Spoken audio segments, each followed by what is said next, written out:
La radio citoyenne. Merci de suivre les programmes de la radio citoyenne. Voici le Flash Information. Koumbaba à la présentation. Bienvenue à toutes et à tous. Tout d'abord, la situation de la pandémie du Covid-19 au Sénégal. Ce 19 février 2021, 279 nouveaux cas ont été enregistrés sur un échantillon de 2168 tests réalisés, soit un taux de positivité de 12,87%. Il s'agit de 102 cas contacts suivis et 177 cas issus de la transmission communautaire. 261 patients ont été déclarés guéris ce jour. 52 cas graves sont actuellement pris en charge dans les services de réanimation et 6 nouveaux décès sont également répertoriés. À ce jour, le Sénégal compte 787 décès liés au coronavirus. 4966 patients sont encore sous traitement. Trafic de drogue à Diourbel, plus de 5 kilos de chanvre indien et un pistolet automatique saisis par la brigade régionale de Diourbel. Dans le cadre de la lutte contre le trafic de drogue, les hommes du commissaire Fall ont ainsi démantelé une mafia. Ces redoutables policiers spécialisés dans la lutte contre le trafic de drogue et de faux médicaments ont mis la main sur 2 individus en possession de 608 grammes de chanvre indien au quartier Tchernokandji, source Seneweb. Affaire Ousmane Sonko, les arrestations se poursuivent après Fatima Mbeng. 2 membres du FRAPP France Dégage et un membre de PASTEF Dakar ont été arrêtés selon Seneweb toujours. Il s'agit de Lat et Adama, tous 2 membres de FRAPP Dakar et Papis, membre du PASTEF Dakar. Selon la même source, ils étaient partis à la préfecture de Dakar pour déposer une lettre informant le préfet de la manifestation qu'il compte organiser la semaine prochaine pour exiger la libération des personnes arrêtées lors des manifestations et des citoyens à la DIC depuis plusieurs jours.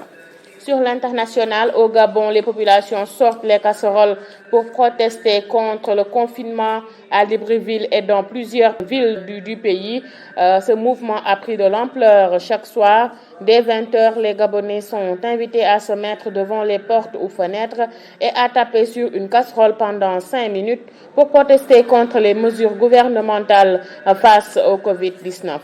C'était tout pour le français. La version Wolof, c'est tout de suite.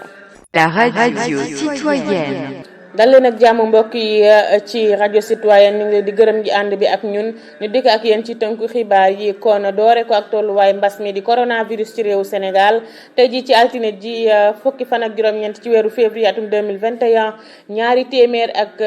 juróom-ñaar fukk ak juróom-ñeent cas yu yees moom la ñu am ci lim gu nga xam ne toll na ci ñaari junni ak téeméer ak juróom-benn fukk ak juróom-ñeent test yoo xam ne def nañu ko taux de positivité bi mu ngi toll ci 12,87%. maanaam fukk ak ñaar yu tegal aslëf ci téeméer boo jël lu jege kon fukk ak ñett mu kon cas positif yi nii lañu tëddee téeméer ak ñaari ay cas contact lañ mooy ñi nga xam ne jaxasoo war nañu ak ku am jàngoro ji waaye téeméer bi ak juróom-ñaar fukk ak juróom-ñaar ñoom la ñuy woowee cas communautaire mooy ñi nga xam ne mbas mi dal na leen waaye xamuñu ku leen ko wàllu wala fu ñu ko jëlee waaye ba tey am nañu ñaari téeméer ak juróom-benn fukk ak benn ñoo xam ne ñoom saytu nañ seen yaram ba ne doomu jàngoro ji nekkatu ci kon wér nañu juróom fukk ak ñaar mooy cas grave yi nga xamante ni bi jàngoro ji lottal na leen ba jamono ji ñu ngi ci sauvetage maanaam réanimation juróom benn doomu aadama nag ñàkk nañ seen bakkan bésu démb ndax mbas mi di coronavirus kon bésu tey dalee ko bi jàngoro ju duggee ci Sénégal ba tey juróom-ñaari téeméer ak juróom-ñett fukk ak juróom-ñaar mooy ñi nga xam ne faatu nañu ci jàngoro ji waaye ñeenti junni ak juróom-ñeenti téeméer ak juróom-benn fukk ak juróom-benn ñoom ba tey ñu ngi leen di wëy di leen toppatoo maanaam ñu ngi leen di traité. ñu wax ci trafic drogue ca Diourbel kon lu ëpp nag juróomi kilo ci yamba kon moom la ñu jàpp ak benn pistolet automatique ñi ko def nag di waa brigade régionale bu Diourbel ci jamono ju nga xamante ni ñu ngi doon liggéey ci lépp lu jëm xeex ci wàllu drogue ak lu xeetoog moom ci réewu Sénégal ñoom ñi nga xam ni ñooy góor yàlla yu commissaire Fall kon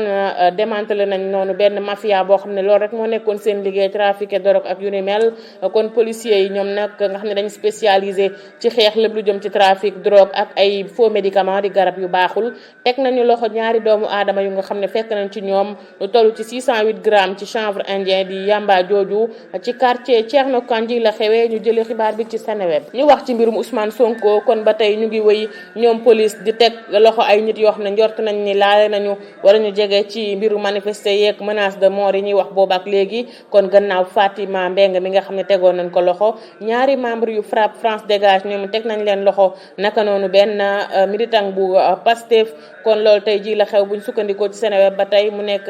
Lat ak Adama ñoom ñaar ñi ay membre lañ ci FRAPP France Dégage bu Ndakaaru waaye Papis nag moom membre la ci parti bi di Pastef ci Dakar ba tey buñ sukkandikoo ci yéenekaay bi ba tey nee nañu ñoom daal dañ demoon ca préfecture bu Ndakaaru ngir déposer fa ab lettre bu yëgal préfet ni am na manifester boo xam ne ñoom fas yéene nañ ko organiser ci ayubés bi nu jëm ngir daal sàkku ñu bàyyi ñi nga xam ne ay doomu aadama la ñu bokk ci ñoom te ñu am déet te ñu teg leen loxo ci manifester yi nga xam ne xewoon na fi waaye citoyen yi nga xam ne nee nañu ñu ngi leen a denc ci dig ay bés ngi nii te ba tey kenn waxagul ci ñoom. ci xibaar yi ñeel wàllu bi ci réew moom ca réew bu Gabon la ñu yóbbu tey ñi nga xam ne ñooy askan wa nag seeni marmite ak casserole la ñu génnee nee nañu ngir ñaxtu daal ñaawlu confinement gi nga xam ne mooy denc bi ñu leen denc kenn du génn kenn du dugg kenn du génn ndax mbas mi foofee ca Libreville naka noonu gox yu bëri yu nekk ca réew ma daal loolu lañ fa seetlu mu mel ne nag mouvement boobu day gën di law nit ñi di ko gën a topp ndax bés bu nekk dañuy sàkku ci askan wa bu 20h jotee di juróom-ñetti waxtu ci guddi daal ñoom gabonais dañ leen di woo nga taxaw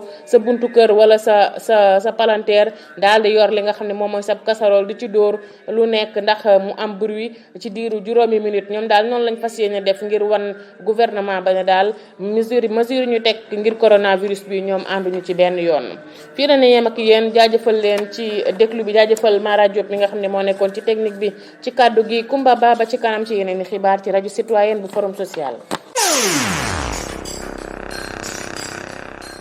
La radio citoyenne.